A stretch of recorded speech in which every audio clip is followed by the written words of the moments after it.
Hello and welcome to another New Game Plus. This is another one of our series of game recommendations.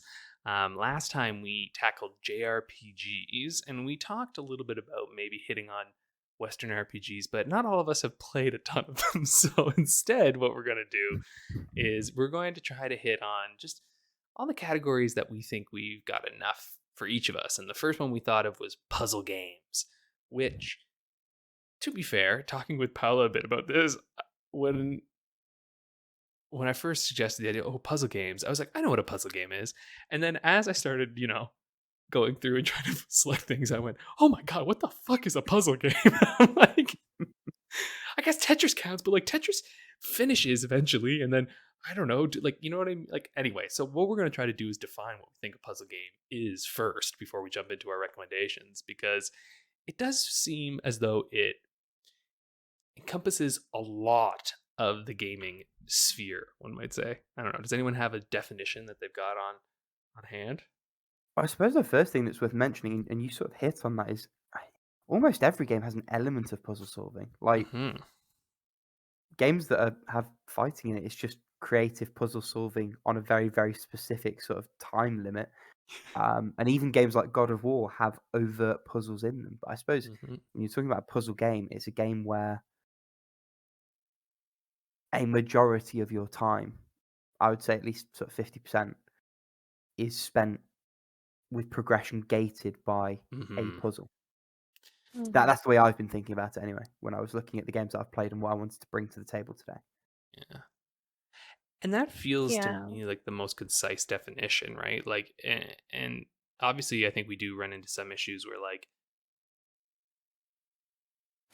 yeah, like it's funny because I think of a game like Tetris is always the one that hits me in the head because it feels very much like it is definitely a puzzle game, but then it also has more of those arcadey elements because technically you're not really solving something, but you are solving things as you go along. Like you do have to like put the pieces in the right positions, which I guess is also an element of puzzling. Is like there's usually something that you have to manipulate into um, Yeah, to you're solve fitting something. shapes. Yeah. You're fitting shapes in, and I want to let Paula in, but I do have a lovely segue that I would take off the back of that. But anyway, yes, Paula, you're going to say something. Oh, yeah. Mainly what you already said, that most of the time, like most of the gameplay is spent during puzzles, or pretty much like critically thinking about the next step to pretty much get to like an end state that is Mm. supposed to be like the puzzle being solved. Yeah, and if you're being Weasley like I was a moment ago with talking about combat games being creative puzzle solving, I think at that point you have to pull yourself back. I think it, Mm. it's really weak sauce, but like it's a puzzle. Like, go on, Alex, you. A I don't know. stupid car Do- going really fast in the background. I hate this town. Whatever, it's Oh, staying in. if only you could have seen Alex's face at that precise moment. So annoying. It was great too because the moment that noise hit, it's always, when an external noise comes on, it's always the moment when someone asks me a question. Yep. Without fail, always. That's just the Yep. law of recording. But yeah, no, I agree. And like I think, we sort of laugh, but it's like there was that old, like it's that old friggin', I think something Is in the it Justice Senate. Scalia, the whole porn thing? Yeah, it's the porn Like, thing. I'll Yeah, know it just when I clear. see It's it, like yeah. I know I it when I didn't wanna see make it. that reference, but now you've brought it You know up, when yeah. you see it. But like, because it's true in a lot of ways, right? Like you're True. like, I know when it's a puzzle game, I can tell. Yeah. it's it's pretty obvious, but I do think it's fun to try and figure out these sort of definitions because from the games that we're going to recommend, we'll see that there's a lot of variation. I think even within these, on that sort of take of puzzle, and obviously these days too, I think that like pure puzzle games are a little more far and few between. Like they are very much usually a blend of genres in some ways. Mostly because I think that to create something that's a pure puzzle is actually very, very, very difficult. And you've got a big Yeah. market share of Candy Crush, like, it's hard to make something in that space that's gonna have cut through and be viable. Yeah, and there's also Oh, this. Oh yeah, go ahead, Paula. yeah, the thing with designing puzzles, because remember we designed a puzzle game, exclusively a puzzle game for the game Mm. jam. The difficult part about making the levels is that you have to make sure that there's one solution and one solution only, or that if there's a second solution, it isn't going to break the puzzle. Mm. Yeah. And then there's also this sort of, I don't know, I feel like there's this kind of assumption that if the game is solely puzzles, that it thus must be sold for less, right? Like, I mean, look at Picross, look at even things like Box Boy. Like, they're always these kind of like considered budget titles, even though I would argue that it's a shit ton of brain work to like create these interesting puzzles, but it's like without the frills of gaming around it, without maybe narrative.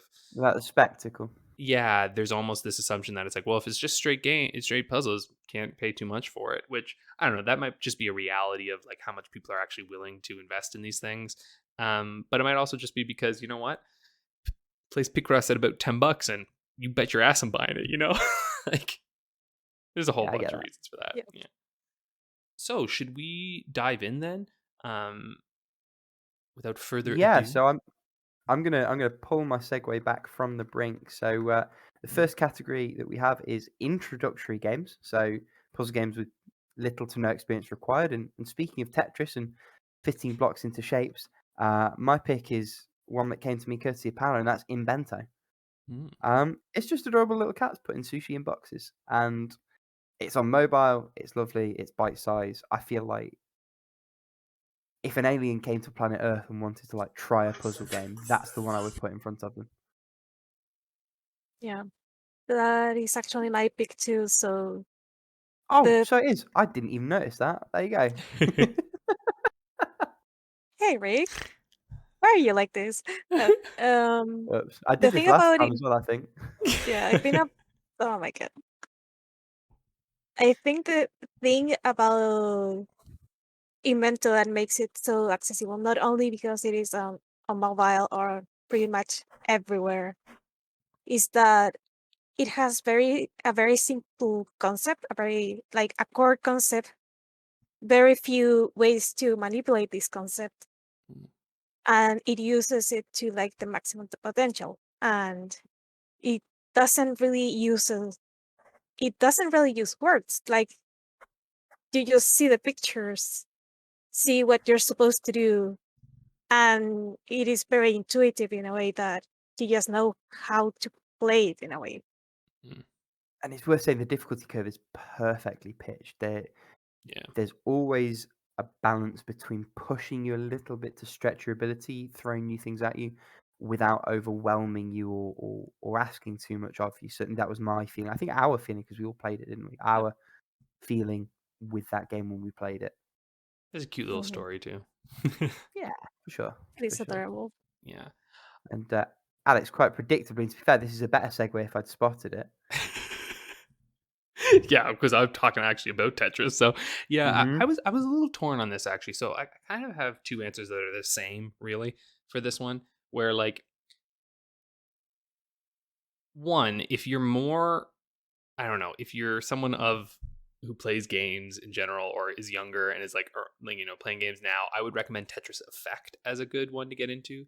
But also though, like if you're, I don't even know, a little older or whatnot, or even just like more like open to playing older games, I would actually say Tetris for the Game Boy would be possibly the best one to get you in on, because like the thing with with Tetris for Game Boy is that it is really Tetris distilled. Like it is the very simple version of Tetris, even the NES version. But I'm like, it's gonna be hard to get that one. At least with Tetris for Game Boy, you could literally just pop that on your phone easily, pretty much. But like the reason with that is like there's no holding bars.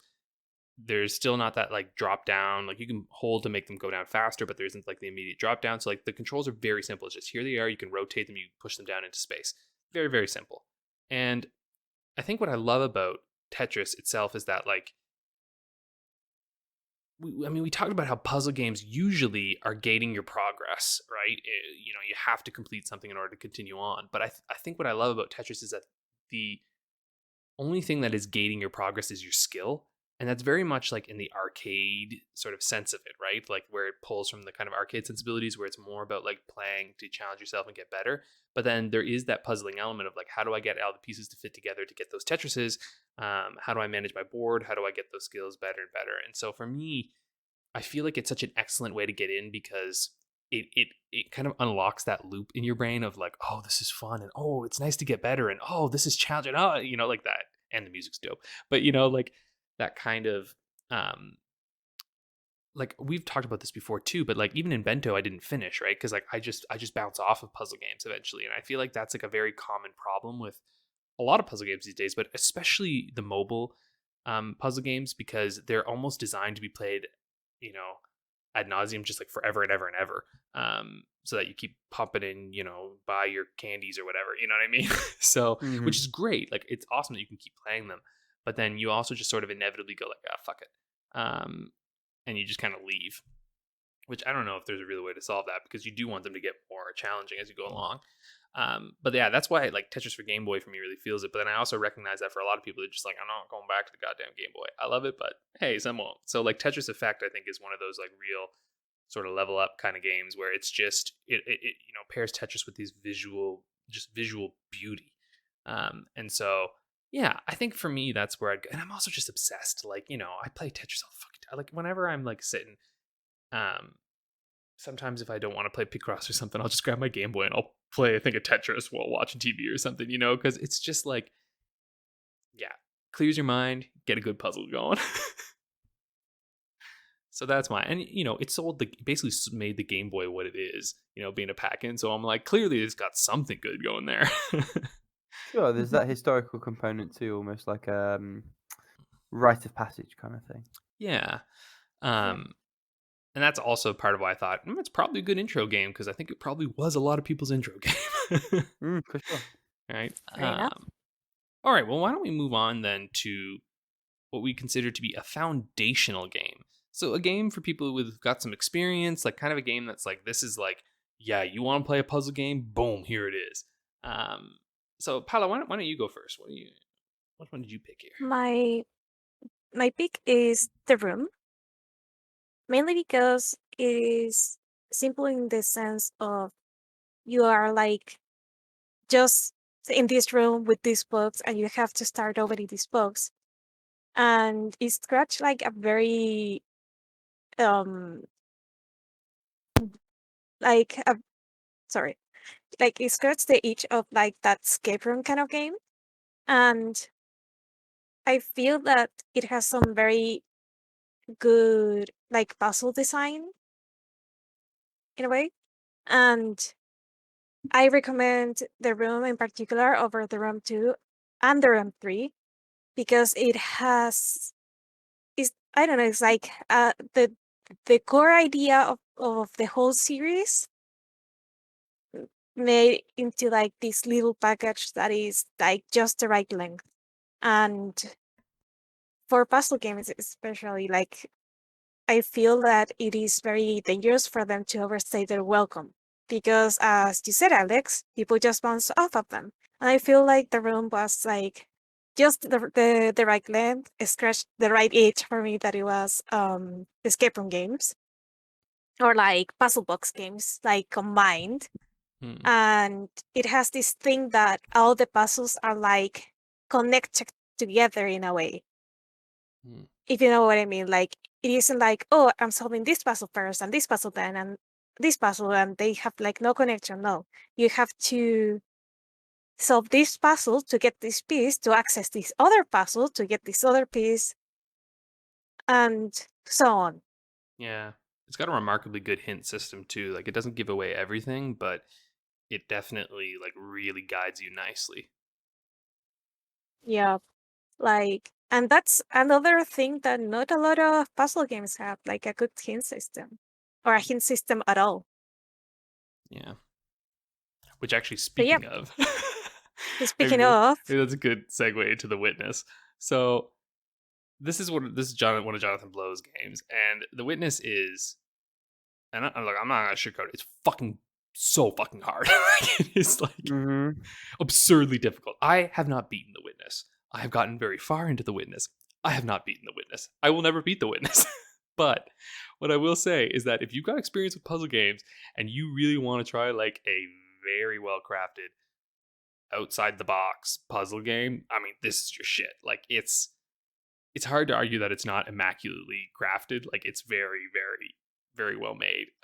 And I think what is interesting about this game is like a little bit what you're talking about with the room, and the reason I said like segues, like there's no hints really in this.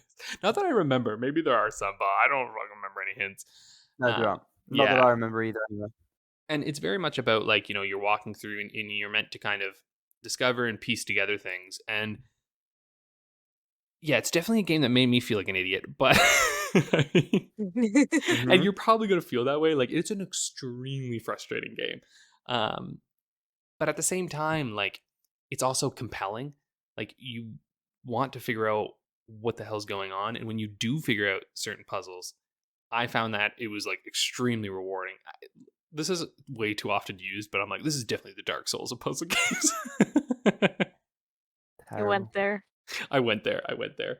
But all that to say that really though, like and the feeling that I mean here too is that like you're going to be bashing your head up against a wall for a bit, and then when it does click and you get through it, it's like yes, like that kind of experience, which again is a different experience than something like The Room, right? Like there are puzzle games that kind of guide you along, are challenging but offer you outs, and then there's puzzle games like The Witness, which is like no, no, no, man, like you're gonna figure this out or not, and that's definitely what this one is, which is why I would call it like kind of foundational in the sense that it's like if you're gonna play this, like be ready for a difficult experience, but potentially a quite revealing and interesting experience as well. No, Rick, you're Like like, I Eric. don't like this one. No, I'm not sold on that. I played a bit of The Witness, and I think it- there's definitely value to it. I thought of it as a study on stretching a single mechanic out to the absolute limits. Because ultimately, it's a game about joining dot stop, Yeah, and yeah, they do a lot with that, sure. And I did like the way that the story is all in the environment. It's all sort of silent and contemplative. Um, I I think it's a bit too esoteric. I think it gets in its own way in insisting that you work it all out. I think there could have been a few more guardrails. I think there could have been um, something to help nudge you along. I think it demands a bit too much to be a foundational game in the sense that we think of it. But that's the beauty of this format because yeah, you're perfectly entitled to your opinion on that, and as am yeah. I.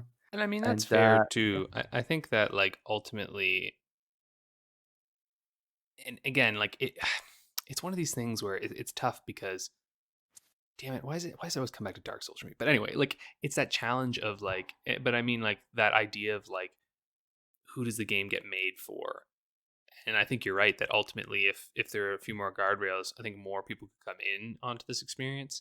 But then there's also that question of like, okay, but I actually kind of want this to be a little more challenging so that you go through and I see merit in both because like I personally think lean a little more on your side of things where I'm like, yeah, you could make this a little more guardraily and yeah, whatnot. But then I also recognize that I'm like, okay, but also maybe you just want this experience to be challenging and difficult for to give get me the through on. option. Yeah, but Let I me let also me toggle it on or off. I understand that um, there's an argument that taints the vision because you know that option's there. Same way waypoints on a map make people less worried about sort of environmental design. yeah. And obviously the devs get to do what they want. It's their artistic expression. That's my view. I also wonder though, because now I'm a little curious actually, because I know at least in like combat and whatnot, and like action games, you can tweak things not too intensely. But with puzzles, it is curious because I do sort of wonder like how do you scale these things besides just like is the only answer really just giving away answers to people? Like that's the anyway. Bigger question for this, but it is something that I wonder with a game like this. Is like, Uh, is it even feasible? I don't know. I think it is. You approach it differently, but I think it is ultimately. Yeah. Yeah. Yeah. Anyway, what is yours, Rick? So my pick, and I ummed and ahed on this one, is Ghost Mm. Trick: The Phantom Detective, Mm. which is very narratively focused, but the narrative is so integral to the story, or the puzzles are so integral to the narrative, rather.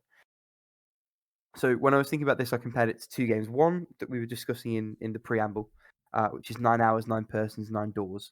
Mm. Um, the escape room puzzles in that game are connected to the story, and some of the endings are bound to what you do or don't do in those sections. But the story functions perfectly well without them.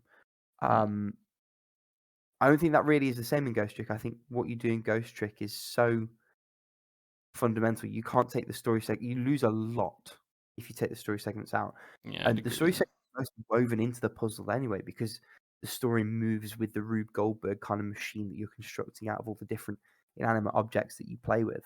Another example, and this is the one that I thought about on the other side of it, is a game called Assemble with Care, um, where the puzzles basically are the story, bar a couple of sort of vignettes. And I think Ghost Trick falls between the two. I would be totally receptive to an argument that it's not a puzzle game, first and foremost, but for me, it definitely falls on that side rather than being more of a visual novel type thing. What isn't in any kind of doubt is just how phenomenal the game is. And we've all spoken about that in full fat episodes of the pod recently at the time of recording. Um, there are very few people who've played this game who don't come away thoroughly impressed and moved and engaged. Yeah, I mean, I think I It's would just a call. wonderful Oh, sorry. Yeah, I think thing. I'd Yeah, call so go that on. an adventure game, right? Like, but again, adventure games really are puzzle games. Such a But loose term. yeah, no, hey, I hear you. This whole thing's about terms, right? But I will say that like I do feel like because the adventure game is usually the idea that like you're a protagonist in a interactive like story driven game with exploration puzzle solving as like the main mechanic, and so like that's why I feel like Ghost Trick is more that. But at the same time, that doesn't make it not a puzzle game because Hmm. that's a key part of adventure games, right? Like I would almost say that that's kind of like one of the subgenres of puzzle games is like, oh, you got your adventure puzzle games, which are more focused on the story and puzzle solving. Um, I'm receptive to that. Let me boomerang that back on you though, because when I think mm, adventure games in the type that you're talking about there, I think more point and click. I think more free movement. I think more mm, um, interacting with an environment and bringing objects from one place to another. Um, whereas Because the Ghost Trick stuff is like a discrete puzzle where you've got moving parts that are all sort of mm, in situ. yeah, yeah, and even like getting from one place to another in Ghost Trick is kind of a puzzle because you have to, again, you have moving pieces and you have to figure out how to get to wherever you have to go next. Right. mm. Right. Yeah, and I mean, I think arguably you're pointing and clicking in in Ghost Trick. That's like the main mechanic, right? But um, Touching and swiping. I mean, yeah, Ghost Trick is a grey area between 3 or 4 different genres. I absolutely yeah. accepted that. Well, because it's kind of its own thing, you know. Like it very much is borrowing from these. Because I would argue that it feels to me like it takes from the lineage of things like Monkey Island and stuff. Like even in like its look, and those kind of like graphical and then point and click adventure games. But ultimately, it doesn't really matter. But you know, like that's kind of what comes to my mind when I think about it because it's so different from like the Ace Attorney games, which obviously the same creator. Um, but It yeah, falls between a few genres, doesn't it, ultimately? And I that think is a so, yeah. lovely segue Mm. to the next category, which is our interesting takes on the genre. And speaking of things that fall between, Paula, why don't you tell us about your And pick? well, the The gardens gardens between between. is a very interesting piece because you have only three actions pretty much. You Mm. either advance the time, revert the time, or interact with something. And you don't directly control the characters of the story. You just you only are able to control the flow of time itself and given how the characters move or where the characters go, you have to know like where or when to interact with something to either get to the other side, activate something in particular, things like that. So I don't know, I haven't come across any other puzzle that has like so few moving pieces, but at the same time, it still has a good amount of challenge. Mhm. I really liked that Yeah, game.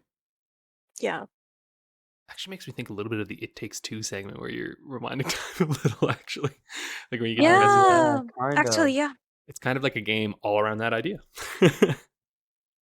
Which they might be so similar lengths, to be honest, like those segments together. Because Garden in yeah. Between's not very long, is it? Oh, it's about a couple of hours long. So, Yeah. I think it was on Game Pass like last time I checked. I don't know if it's still there. I'm not sure. So it's if Frequently on anyone sale. has Game Pass can go there and see if I'm right. I'm talking up my ass. But Rick, why don't you tell us your pick this time? Yeah, so I've never hidden my love for this series. This series being the Box Boy series. I think what makes these such interesting titles from a puzzling perspective is puzzle platforms where you move blocks around to activate switches and stuff like that are a dime a dozen. Very rare is the game where you are the block and you create the exact shape with which you manipulate the environment and place things around and move them. Um, and despite the fact that there is a little bit of platforming involved, the games are such pure implementation of puzzling. In that there's no visual fluff; it's all black and white lines with the odd splash of color where it's relevant. There's no big overworld. There's not really a fancy menu kind of thing. Later games do introduce cosmetic stuff, but if you want to ignore that and just play the puzzle, like it's very not in your face. Um, and the puzzling itself is just superb. I I feel like I've said every permutation of these games are phenomenal. Go buy them. I possibly could, and it's worth reiterating at the time of recording. The first 3 games are all 3DS eShop exclusive, so your time to obtain those legally, should you so wish, is running short. Other less legal means are available if you're listening to this podcast after March 2023. And thinking about them too, because I'm currently playing through Box Boy and Box Girl. They're very, very good at focusing on a mechanic to like keep you focused on the puzzling that you're doing. Because like each world is like very much like this is the thing that you're going to be experimenting with, and like you still have everything that you've used before, and you'll still use some of those, but ultimately this is what you're focusing on. And like I just find it very it keeps it from becoming overwhelming, and I like that the main goal is just get to the end, but you've got these extra goals within it, like, hey, can you do this with as few boxes as possible? Can you collect these extra little bits as you come through? And like it feels like there's just enough to like really keep you going without overwhelming you within it. And I think that's like a real strong suit of the game, is that it's like, okay, I've got clear objectives within each level. I know what I'm going to be doing, but also if I want to stretch my abilities a little bit, I can try and, get all these extra things here, but it's okay if you don't want to. Like, it feels like it's very much a puzzle game that's just like, hey, you want to try? Okay, no worries. Yeah, it And is pretty accessible, Mhm. but at the very at the sorry, I can't English today. It is very accessible, but at the same time, if you're like more experienced with puzzle games and want to really challenge yourself, you can do it. And I don't think there's a lot of puzzle games that do that. Like no. you either solve the puzzle or you don't. And it does have a nice hint system as well, where it literally gives you the single next step that you need and then lets you crack on from there. Yeah. And you have so many coins. Like, I don't know. Like, for me, I'm just like, can I ever use all of them? I'm just like, this is great. I really like that a lot because, like, yeah, just seeing like what combination you need is often all you need to like get your head in the game. Like, sometimes I'll just be like, oh, god damn it, what's the shape I'm trying to make here? And then it's just like, oh, that's it. Okay, I don't need any more. I'm just like, just give me that shape and I'm good. But, and this is the counterpoint, it's not always the best way to do it. Yes. Yeah. So yeah, if you just want to get past a section, go for it. Use that hint. But if there's a crown that you need to try and get, or you're trying to shave a couple of boxes off your overall runtime, there is always scope to do that beyond the setup. Gives you a great degree of flexibility to do things really outside the intended path, You which is could also say very it's very cool. outside the box. You can think of limits. Yes, I like that. Big fan of that. God damn it. That was good, Paula. Oh This dear. should be called New Game Plus Puzzle Recommendations, Thinking Outside the Box. Or big long Yes. title. Let's keep Yes. going. Yeah. Okay, well actually I'll jump in here because this is actually one that I think too, like when I picked this one, because I originally had a title that Paul was going to talk about in the next section, but I was like, you know what, let's bring in a new one here. And it's similar to what you were saying earlier, Rick, about Ghost Trick, where I feel like this kind of is like sitting amongst so many genres, and it's Paradise Mm. Killer, which like it's kind of a visual novel, but it's kind of a walking sim, but really it's like a puzzle game, and so it's kind of in all of these worlds. Um, and I mean, the closest one I think is it's in the walking sim genre, but really the whole idea with this game is that someone has been killed and you have to solve the murder. But it's super open ended, and like there's no linear path to do this. Like you're just following, um, like leads, right? And so you have to go through this whole sort of city and like figure out them, follow the leads, figure out what's going on, and like it's very, very possible to you can start the trial kind of at any time, and you can just fuck the trial up easily.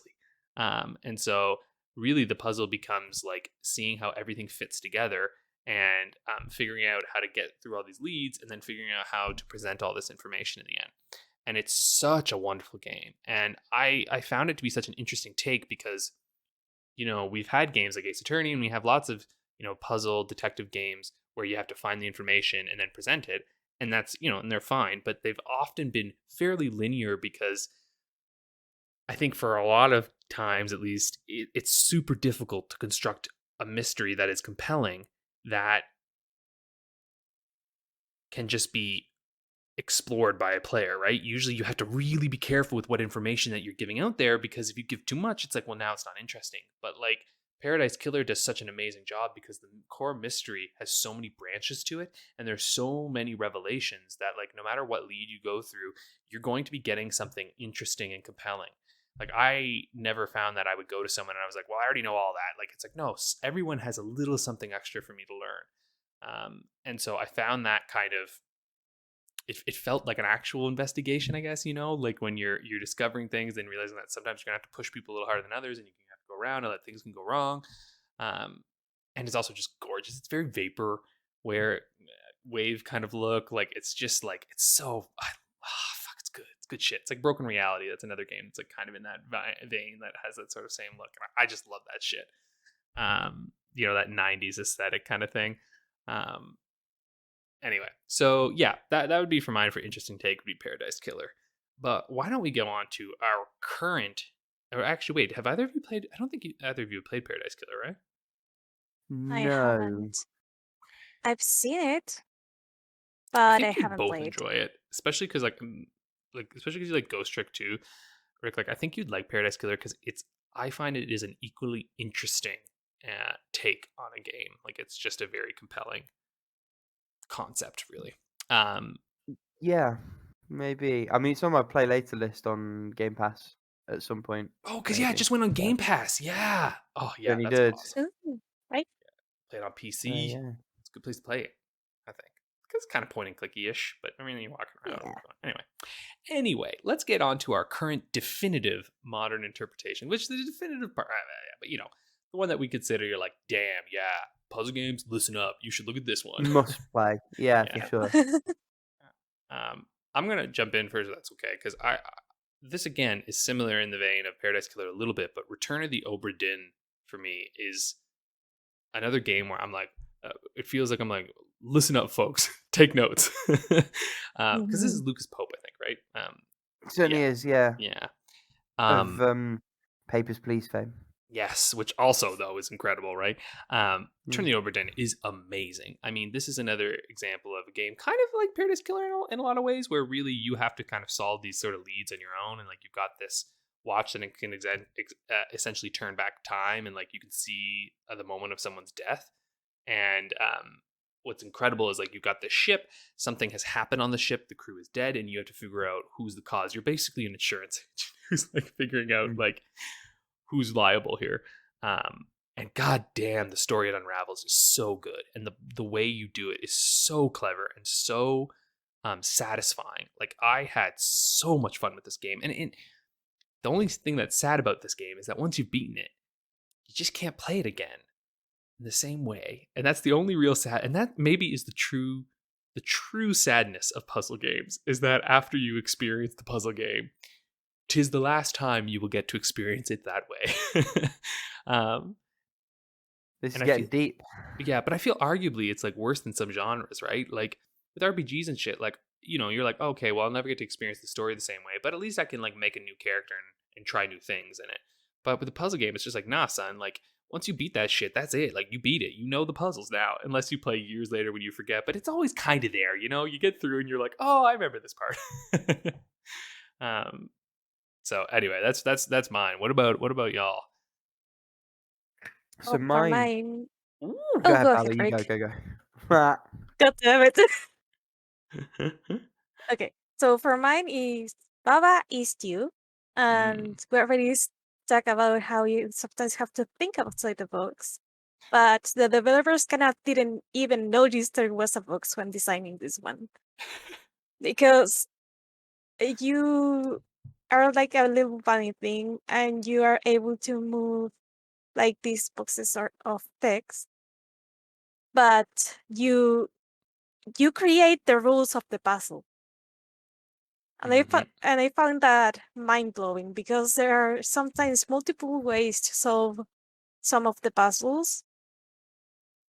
Some of those I'm not even sure where the intended way to solve them, but there's so much creativity on both the design of the puzzles and the puzzle solving that I don't think like any two people are gonna have like the same run ever because of how much there is to this little game.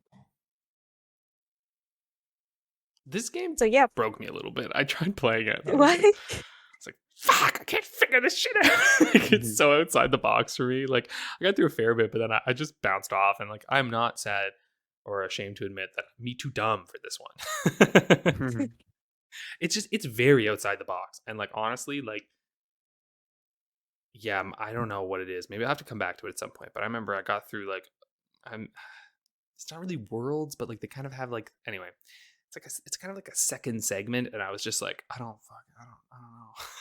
I don't know what to do. But it's very good. It's very good. And I you did probably finish it. have it. It's a freebie somewhere. I know people at home will have it. I can't remember if it's EGS or. Yeah, Oh, EGS. I think it's it's on in Game Pass. It's the everywhere. Ukraine. Yeah, it's on the Ukraine bundle Ukraine too. bundles. I think it's in a bunch of them. I Ah. think itch.io and Humble did it. Um, Hmm. I don't know. It's in a shit ton of bundles. It is everywhere, so go check it out if you're interested in this kind of puzzle solving. Rick, now you go ahead. Yeah, tell us all about Yeah, your sure Vita thing. love. So yeah, absolutely. Well, I've played this game 4 times through, and the first time was on PC, believe it or not. Yeah. And then since then I've played it through a few times on Vita. This is the Swapper, um, and to my mind, it is one of the most perfect puzzle games. Um, it blends great puzzling, centering around like a body swapping and cloning mechanic, with a real um, deceptively deep story. Um, Goes to some philosophical places, but sort of leads you to the water and lets you um, decide what you want to drink or take from that. Um, but even if you ignore the story and ignore the beautiful claymation animation, everything in the game was either made with clay or harvested sort of real life stuff that was handcrafted into other things, and that really pops on the Vita screen, although it does still look amazing on PC and other stuff. Even if you ignore all those extraneous stuff and just focus on the puzzles are really, really good. Mm. Um, all sort of tight single room affairs. The game doesn't so much gate you off because most places don't require all of the points from all of the puzzles to move past them. So you have some flexibility and approach in that respect. Um, just a wonderful time and a really nice length as well. I think Mm. first time I played it, it took me sort of in the region 3.5, 4 hours to beat. It's been sub 3 hour playthroughs every other time. So it's the kind of game where you can really um, choose how you approach it. It's very, very amenable to sort of chipping away at it in 10, 15-minute chunks. Do one puzzle, two puzzles, go away, come back. Or as I've done in previous runs, you can set aside a few hours and just let yourself be lost in it. And the gameplay is engaging enough that it will take you that whole way through in the blink of an eye. It really is truly a special game. Yeah, I mean, honestly, like I remember playing this one on the PS4. I don't think I ever played it on the Vita, but I remember having a great time with it. Like it's just, yeah, like you said, it's a unique, fun little adventure. I don't remember a lot about it. Maybe I should give it a replay at some point, but it's a good one.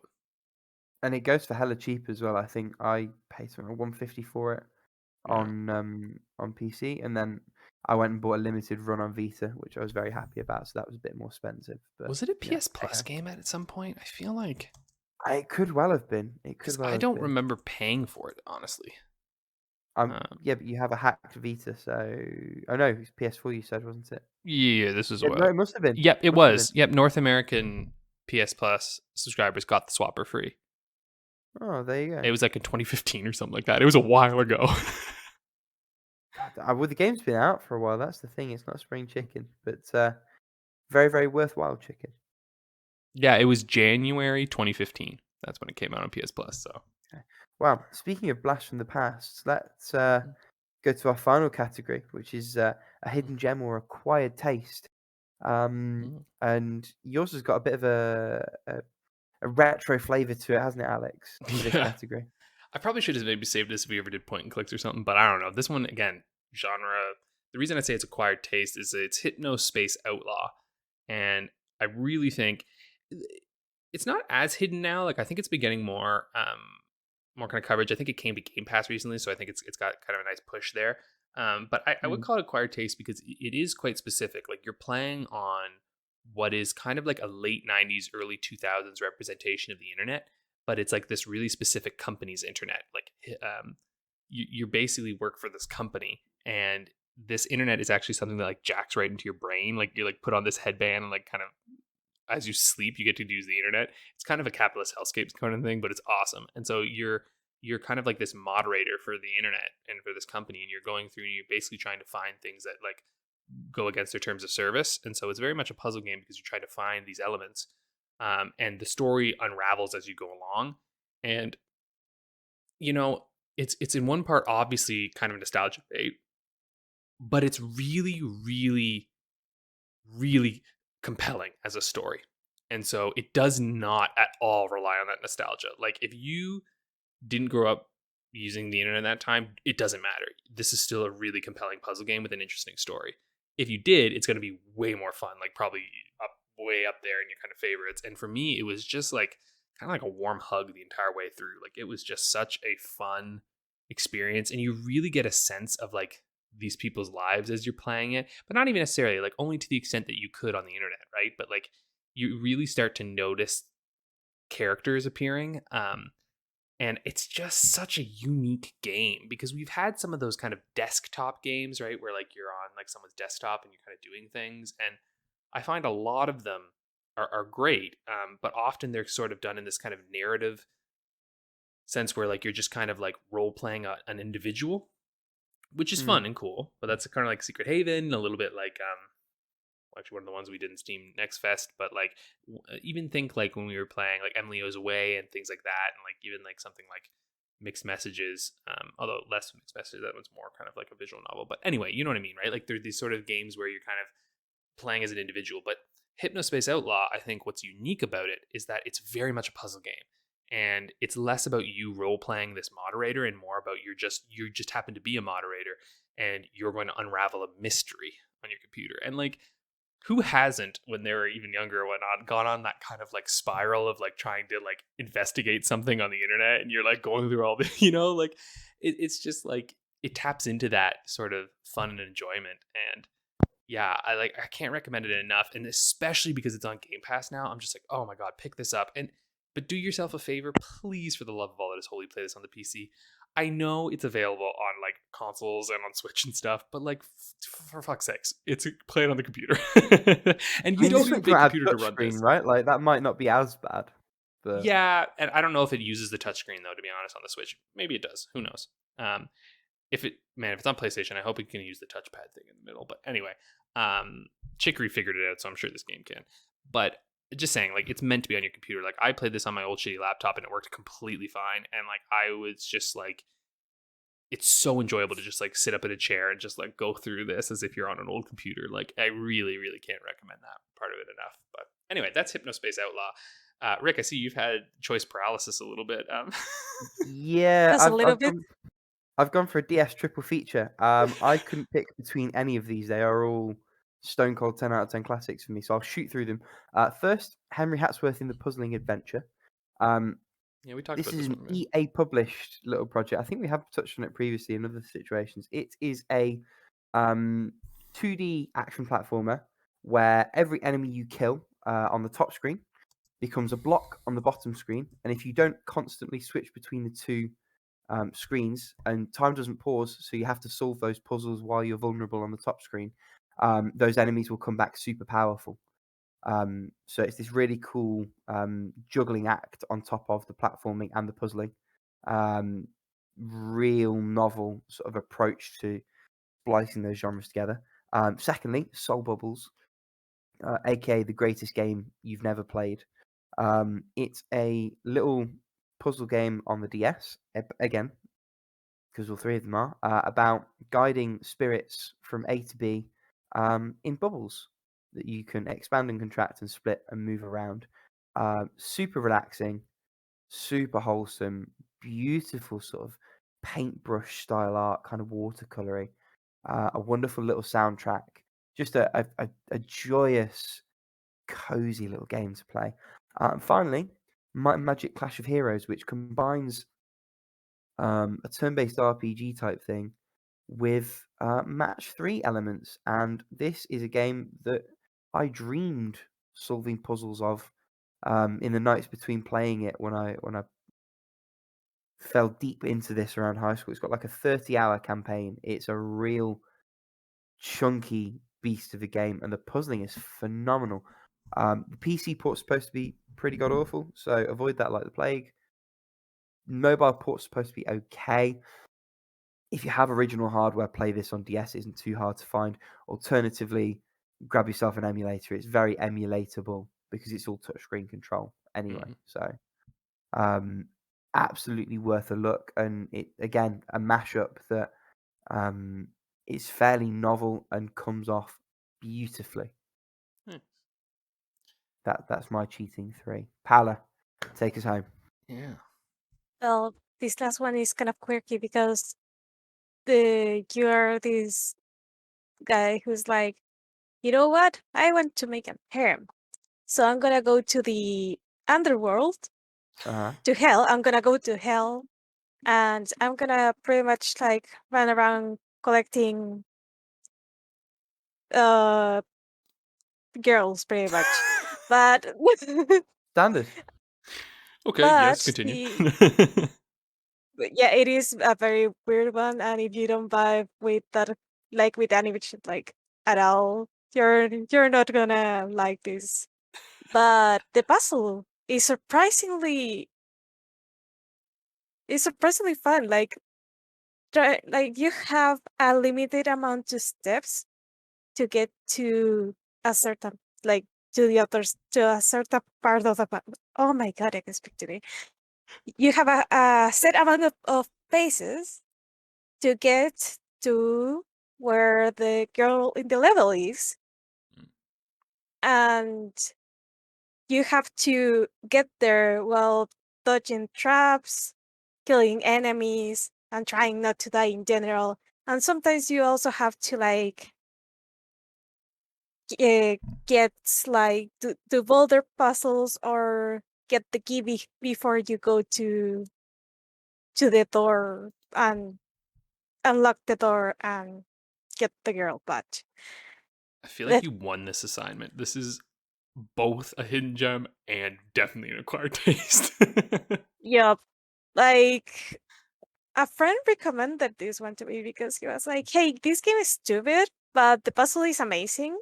So try this." And I'm like, "But this looks like an harem game." And he's like, "Yeah, but trust me on this one. This is actually pretty funny." The articles are Oh really yeah, good. and Yeah. The puzzles are really good, but also the other thing is that there's like visual novel style decisions you have to take, and you Mm. sometimes can die on the spot because of them. Don't worry, you don't lose your progress. You just have to redo like the last puzzle, and if you they are pretty small, so if you got it once, you're gonna get it again.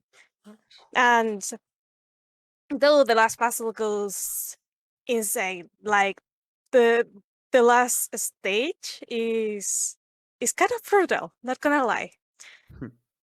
At this point in time, this game has received free DLC. Oh, did I mention the game is free?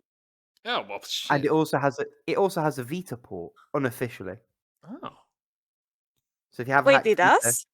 yeah, if you have a hacked Vita, someone built a wrapper.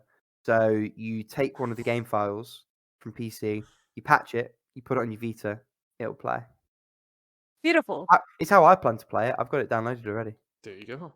That was fast. That was really Oh no, fast. no, You must have before had this it episode, beforehand. I haven't Yeah. just done that. Oh, okay. I'm good. I'm not that good. So, Nice. but yeah, like the game is about an hour or so, according to how long Wow. to beat. This is the site you may not have heard about. And there's like a free DLC for it that I haven't played, but I plan to play it very soon. So yeah, Nice. that's the last one. Well, oh, awesome! Look at that. I mean, I feel a little remiss to end this without also mentioning Puzzle Quest. Did we all play Puzzle Quest back in the day? Very briefly. Yeah. Oh, see, that game to me feels like it was almost like a little bit of a turning point in puzzle games, because it was suddenly this, like, nowadays it seems pedestrian compared to like what we have in, because we have puzzle games that are mixing genres like what Paula just talked about, but it's very much a match three where the idea is like an RPG, you're like fighting enemies and whatnot. And also it's kind of a sad tale now because like Puzzle Quest 3 I saw was released last month and has a strong, mostly negative. Oh yeah. It looks terrible. It looks Yikes. like mobile game trash kind of thing. But like it never was that beautiful looking. But that game to me kind of highlighted a time when, because it was Xbox Live Arcade and digital games were becoming bigger, and it was like, oh, we can have our puzzle games but with like extra elements to them. Interesting, right? Like it was kind of like, I feel like sort of the birth or the crest of the wave of games that kind of mix and meld puzzle elements in with different more like, I don't know, different types of game genres. And I think even like games like Murder by Numbers and like some of the pixel games that we've been playing. But yeah, I don't know. To me, that game always felt like this kind of special moment within the trajectory of puzzle games. But maybe that's another topic for another day, is the trajectory of how puzzle games have evolved over time, because man, they've gone through some interesting permutations. But anyway, Mm.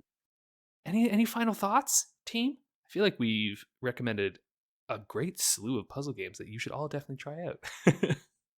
My only final thought is that Puzzle Quest 3 does in fact look like hot garbage. It does indeed, doesn't it? Yeah, what a bum note. Well, no, what bum note it could have been, except for the 15 amazing games, as you say, that we've thrown people's way. I take that back. 14 games me and Paula both mentioned in Bento. That's true. There you go. Yep. But 14's not bad. You know what they say? Oh, 14 out of 15 ain't bad. There you go. Puzzle Quest 3 does look bad. Yeah. Just so Real you bad. know, yeah. Just go play Hoonie Pop or something instead. Yes. That's a game. We didn't Unironically, mention that great one. puzzle game.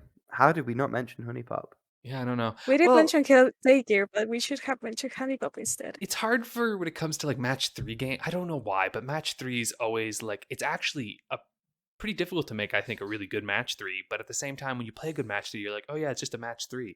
But like, those are excellent and I love them. And this is the rub, because ironically, because Honey Pop 3 is exceptional as a match 3 game, but you also have to navigate around the fact that it's got titties. Yeah, well, Hoonie Pop 2, right? There's only 2, isn't there? Is there 3? I don't even know. I know that there's two. There's but 2, it's right? match Oh, 3. yeah. Oh, but it's match 3, Yeah, right? I you see what scared you're me saying. for Yeah, I know. And this is the thing. If you get any kind of, you add Yeah, any like anime titties in, and I can't say to anyone in real life with a straight face, "Oh yeah, play Honey Pop, it's great," because I've become a social pariah. Like, right? yeah, It's just good. Like, I play Honey Pop for the match 3. I know, right? You're like, but that's actually the best part. But it is. Those I mean, games a aren't even very friend. smutty, honestly, is the thing. They're like childishly so. Like It's Yeah, like almost satirical. In fact, it probably is satirical. it's pretty And there's satirical, not. yeah. You're right. There's not much, but there's enough. Yeah, but it's there. it is there. I was thinking like if someone came out of nowhere and recommended me Honey Pop 3, I will Honey Pop 2 or Honey Pop 1. I would probably look at them with the same face I look at a friend when he said, "Hey, play Doki Doki Literature Club."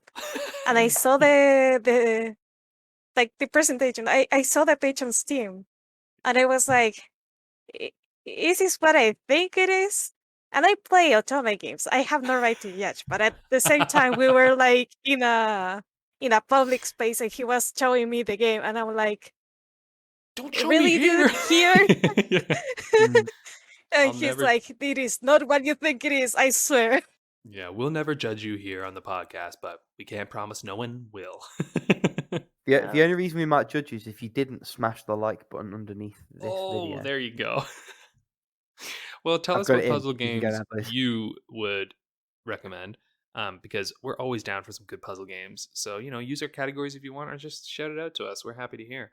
And like we said, no judgment. uh, We just run. that's it. Yeah, I Rick's won't like, make maybe that a promise. little bit of judgment. Yeah, you two Maybe speak for yourselves. just some. Maybe judgment. I won't judge you out loud. You'll only silently judge. I'm very Canadian, I'm very polite. I silently judge. I never out loud judge. Come on now. And when it happens in your head, you'll impulsively apologize for the thoughts that you Exactly. I'm so sorry. I don't mean. On that note, I'm sorry Super that we've YouTube kept thing. you for so long.